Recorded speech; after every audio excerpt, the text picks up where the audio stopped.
Israel's approval of a process to register land in the occupied West Bank as state property has drawn widespread condemnation from the European Union and Arab nations. The new regulation would restart the so-called settlement of land title procedures.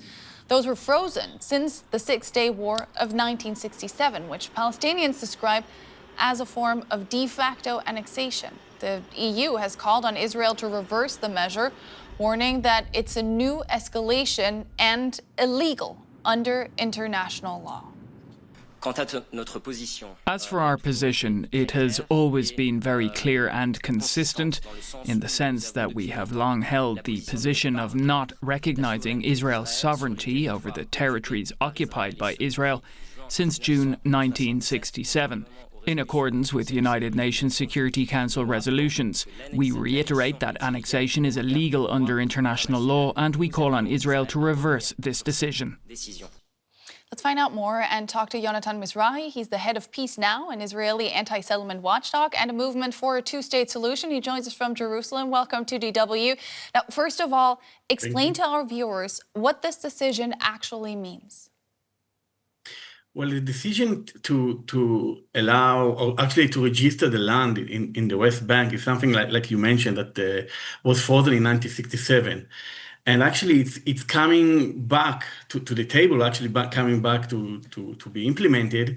It means that Israel is advancing the annexation in general. It means that hundreds of thousands of dunams, a lot of land that is not properly registered because the registration frozen since 67 will continue now.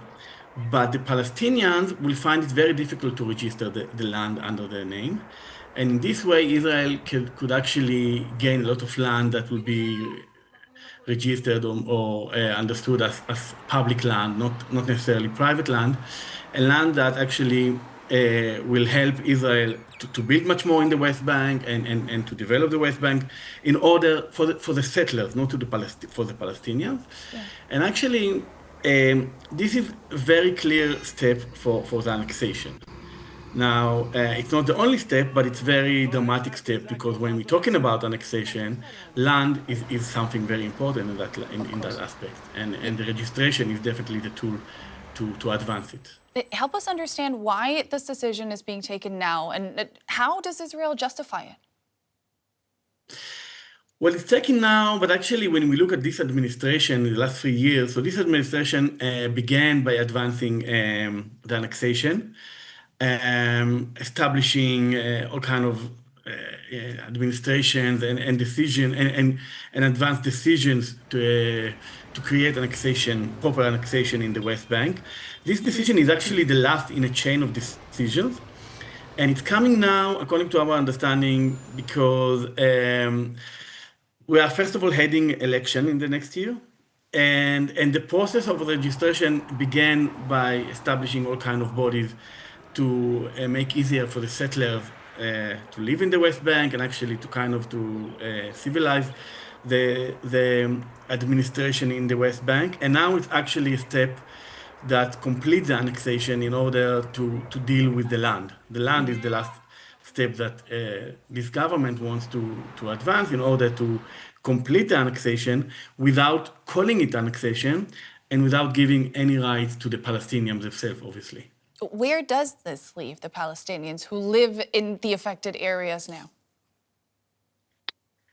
The Palestinians are in general trapped. I mean, they're trapped in a situation that they will find it very difficult to prove that the land is theirs.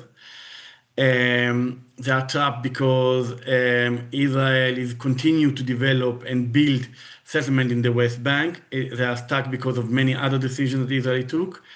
And it's actually another step to close the Palestinians in their towns and villages with very little options to develop, to advance, and even economic options are actually closing for them. Are there any ways to contest this decision under international law? Because it is, after all, illegal. It's definitely illegal according to the international law. It's very, and again, it's beyond illegal. It's kind of a step that creates annexation of the West Bank, which is also a very complicated political situation. there is a way to go back, but what is concerning that we have to go back. I mean, instead of going forward for a political solution, we have first of all now to go back to undo what this government is doing, and then we can go for a political solution. So it's actually bring us back in all this political conflict.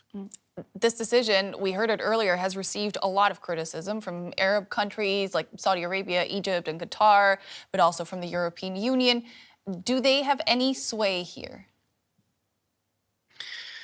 I think the international committee and criticism is extremely important. Unfortunately, or depending on how we look at it, but the Americans are definitely the most influential country on Israel. And I think that when Donald Trump said that he's going to prevent the annexation, so I think steps like that is actually doing the opposite. So definitely the Americans' position is very interesting in this case.